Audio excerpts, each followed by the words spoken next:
Hey everybody, it's Kelly. Welcome back to another episode of Ask a Therapist.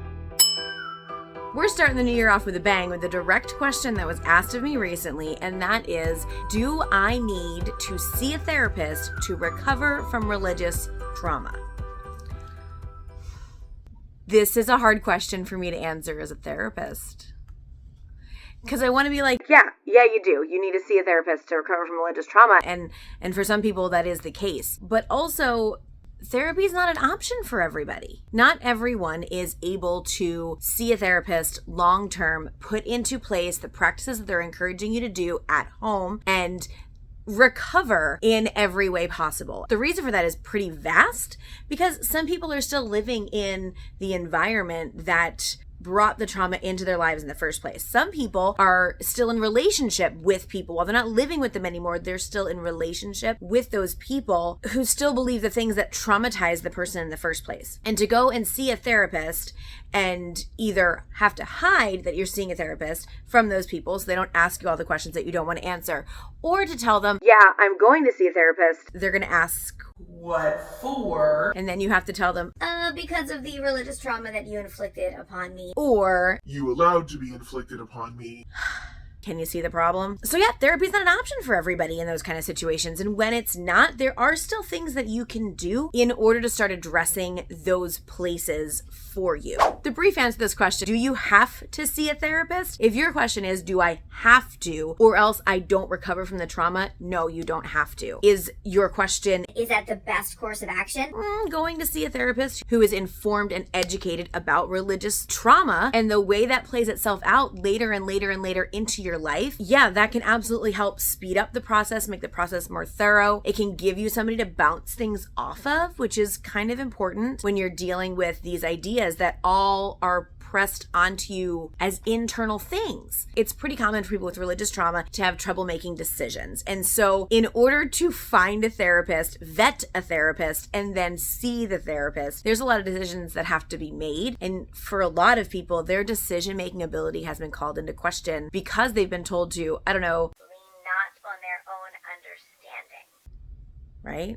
Separating that understanding, your own understanding, out from the will of a all-knowing, all-encompassing figure is not something that is ever talked about. And so the assumption is that you just don't believe anything you think, you don't believe anything you feel, and then you'll be in line with what people are wanting you to do and who they're wanting you to be. And that works for some people, or some people feel like it works for them. That doesn't work for a lot of people. Human beings have this desire to be individuals. Human beings have this innate drive to think for themselves. So that decision-making ability, once it's been questioned and manipulated and twisted the way that it gets within some religious settings, it is something that makes it hard, almost insurmountable in your mind sometimes, to take all of those steps to get to a therapist who deals with religious trauma.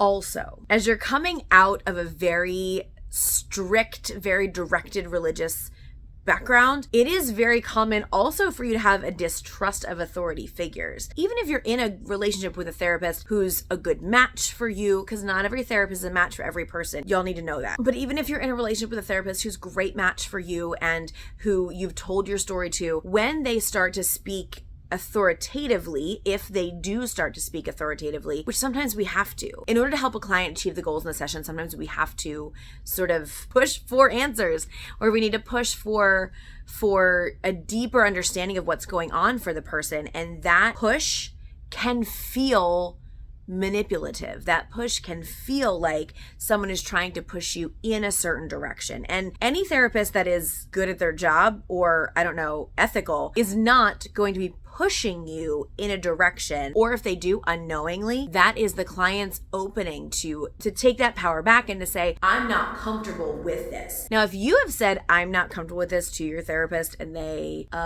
don't listen, that's a problem. Your therapist should be listening to you.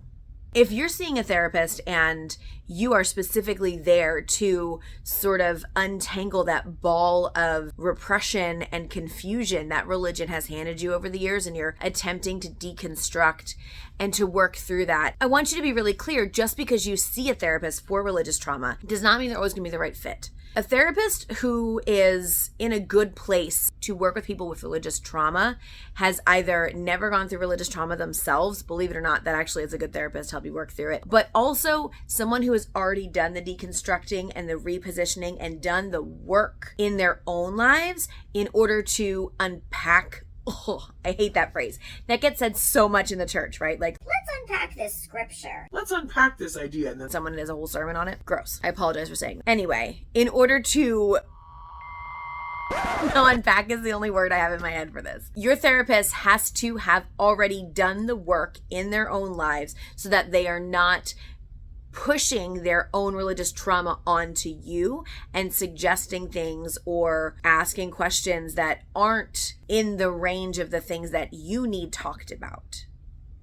Religion is very linked to sex and sexuality because that is how religions control people. And because of that, I see here and there clients who say, I only want to see someone of the same gender expression because I don't want to talk about that sexual confusion with someone of a different gender. I always think it's a very interesting thing to say. I do a lot of work because I can't see people who are outside of my licensure and stuff. I do a lot of communication with people about helping them to find a therapist that sort of meets their needs in their own area.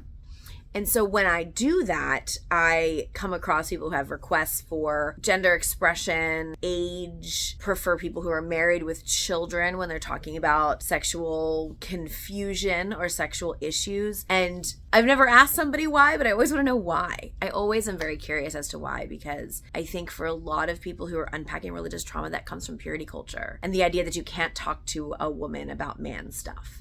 You can't talk to a man about women stuff. But like, unless the person is trans or non-binary and they want someone of lived experience with that type of tension that goes into everything that they do, yeah, I always wonder. I'm not uncomfortable when men talk to me about sex stuff or when women do.